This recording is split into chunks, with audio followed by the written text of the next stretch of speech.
you have a child that either just explodes or totally shuts down, they're having trouble with emotional regulation. They might know that they're feeling angry, but they're not actually processing that. They're just acting out with it, or they're going in with it and shutting down. We're just feeling it. They're just feeling it. Nobody's talking about it. We have to talk about the emotions. So they have to know that their emotions are not bad. Their emotions are not scary. They are not bad for having the emotions. Raising an emotionally intelligent child is how to keep them from becoming a narcissist. Tonight, I'm in Q&A session, and I am answering your questions about narcissism. The question of the night is, what does narcissism look like taking root in a child? The fact of the matter is we have to understand how a narcissist is made. Narcissists are made when there is lack of emotional regulation, lack of empathy, overindulgence, or underindulgence of a child. So, to help you not parent a child into becoming a narcissistic personality type, you cannot overindulge them nor underindulge them. You need to not invalidate their feelings. You need to hold space for them. And if a child is acting out, it doesn't necessarily mean they're a narcissist, but narcissism looks a lot like very much lack of empathy in a child, not sharing, which can happen with children for many, many reasons. That's why it's a little hard to identify, and you have to pay more attention to what you're doing than just what's the child's behaviors and diagnosing them. What can you do to structure them and to help develop them so that this type of personality doesn't take hold, hopefully. You've got to be there for them and helping them emotionally regulate. If you have a child that either just explodes or totally shuts down, they're having trouble with emotional regulation. You have got to insert yourself, do some work on yourself to become emotionally intelligent so that you can be there for them, hold space for them, ask them how they're feeling when they have a tantrum, when they're throwing a fit. Get on their level. Don't just get mad at them. Don't just punish them for that. Ask them what's going on inside of them. Help them to ground themselves and take a breath, and then ask them what they're feeling and give them examples. There's the emojis that you can use. The angry, the sad, the disappointed, the frustrated, the happy. You can show them emojis and have them point out an emoji for you. A lot of times kids can't put words to their feelings, so have them point that out. Or you can start giving them examples of maybe how they are feeling, and then help them reason with why they're feeling that way. Oh, so is this what happened at school today? And maybe that has you a little upset over it? That's okay. And then validating it. It's understandable that would be upsetting. My feelings would be hurt if that happened to me too.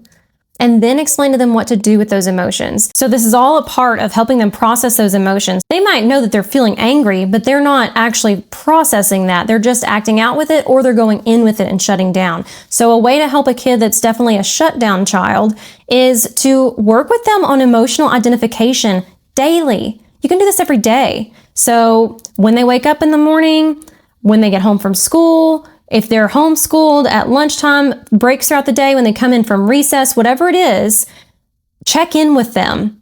We should do this with ourselves too more often. So it's a great practice to do for the whole household, including yourself, and do it with your child.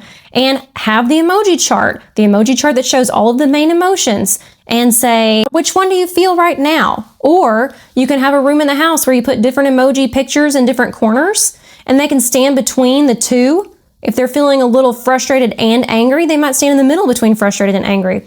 If they're feeling overwhelmed, then they're going to stand in the middle of the room and feel them all at the same time. If they're feeling happy, they go stand in the happy corner. It's a great exercise to do, even if you just do it on the weekends with your kids. But I would highly encourage talking to them about emotions. Too many times, we're just feeling it. They're just feeling it. Nobody's talking about it. We have to talk about the emotions. So they have to know that their emotions are not bad. Their emotions are not scary. They are not bad for having the emotions. Raising an emotionally intelligent child is how to keep them from becoming a narcissist, because then you have the empathy factor. If they can understand their own emotions and understand that you have them too, and they love you and they see you, then that will help them to understand and validate other people's emotions and to feel for them in a way, or at least hold space for other people as they grow up. And that is empathy. So teaching them that emotions are not a bad thing, and teaching them that everybody has them and that nobody's bad for having them, helping them to understand that they're not scary, and helping them to understand that they don't have to be afraid of their own feelings and that they can come to you with their feelings and their concerns.